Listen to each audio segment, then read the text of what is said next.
SRO 43 के तहत हमदर्दाना बुनियादों पर तकर्री की जाती है, लेकिन हमदर्दाना बुनियादों पर यह समझकर कि इसका कोई आगे पीछे वाला नहीं है, ज़रिया मुआश नहीं है, सोर्स ऑफ इनकम नहीं है, तो हम इसको नौकरी दे रहे हैं, सरकार की स्कीम है, जो बाद में रिहेबिलिटेशन असिस्टेंट स्कीम भी हमने कन्वर्ट होते हुए देखी। इस बुनियाद पर सबको मिलने लगी जो हर डिपार्टमेंट का था।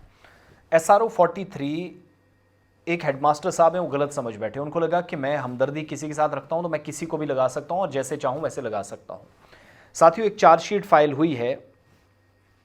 ये चार्जशीट फाइल की गई है कि न सिर्फ SRO 43 के तहत फ्रॉड हुआ, बल्कि सैलरी भी सरकार के खजाने से निकाली गई उस शख्स के नाम पर जो कभी अपॉइंट ही नहीं करना था, लेकिन हेडमास्टर साहब ने अपनी मर्जी से किया, उस शख्स की जगह जो ऑलरेडी रिजाइन कर चुके थे। 2 केसेस आपके सामने रख रहा हूं। यहाँ के 3 मुलजिम जिनको सजा सुनाई गई है, और उधर वाले बडगाम के अंदर एक और कार्रवाई हुई है। क्राइम ब्रांच कश्मीर के economic offensive wing FIR number 95/2022 है 2022 का। सेक्शन लगी है 419, 420, 409, 468, 471 और 120B रणबीर पेनल कोड के तहत, RPC के तहत। ऑनरेबल कोर्ट सब जज चाडूरा के सामने चार्जशीट फाइल की गई है। गुलाम मोहिउद्दीन गाजी साहब है, रिटायर्ड हेडमास्टर, सन ऑफ गुलाम मोहम्मद गाजी साहब, RO ज़ैनदार मोहल्ला हब्बा कदल श्रीनगर के रहने वाले हैं। एक मुलजिम इनको ठहराया गया, दूसरा मुबीना कौसर और तीसरा इफ्रा जान। तीनों का नाम मेंशन किया गया। केस कहाँ से शुरू हुआ कि एक कम्युनिकेशन या एक मुरासला मौसूल होता है directorate of school education Kashmir से, जहाँ कहा गया कि अपॉइंटमेंट और मैनिपुलेशन हुई है सर्विस रिकॉर्ड में SRO 43 के तहत, और डिपार्टमेंट के कागजात यूज़ करके तनख्वाह निकाली जा रही है। शक्को शुबहात हुए, कार्रवाई आगे बढ़ी। एक फॉर्मल केस रजिस्टर किया गया police station economic offensive wing में।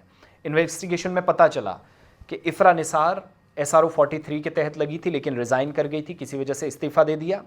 उस वक्त तनख्वाह देने वाले या जो ड्राइंग एंड डिस्बर्सिंग ऑफिसर हैं, DDO, जो रिटायर्ड हेडमास्टर गाजी साहब हैं, इन्होंने इफ्रा निसार का वो रेजिग्नेशन लेटर छुपाया, और एक और इंडिविजुअल जिसका नाम मुनीबा है, जो मैंने ऊपर नाम पढ़कर आपको बताया, मुबीना कौसर, इसको इफ्रा की जगह लगा दिया।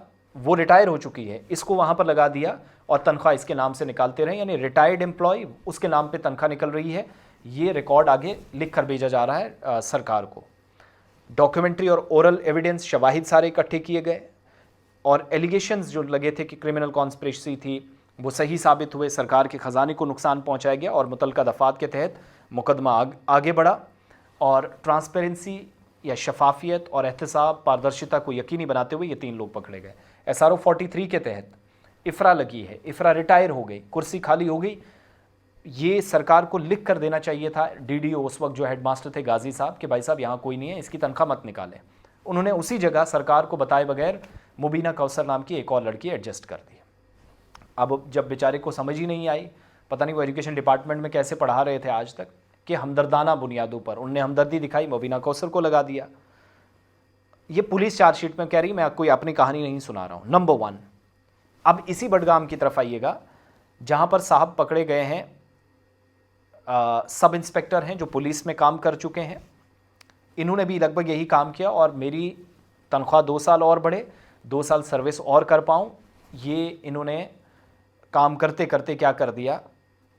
FIR नंबर 32 2013 की, सेक्शंस इन पर लगी 420, 468, 471, 201 रणबीर पेनल कोड के तहत, और डेट ऑफ बर्थ की सर्टिफिकेट 1957 वाली, उसको बनाया 1959।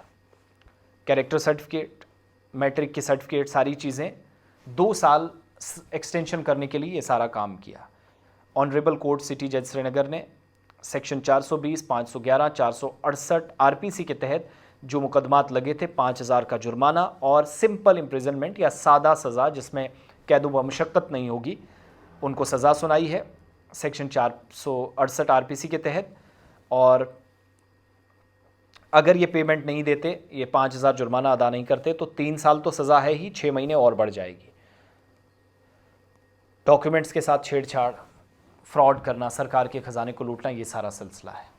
तो अब आपके बच्चे जो पढ़े लिखे हैं, मुझे बताइएगा कि पढ़ लिख कर उसने करना क्या है, जब सिस्टम में बैठे लोग, ये तो उन लोगों से ख़तरनाक हैं जो हथियार उठाए हुए हैं स्टेट के खिलाफ।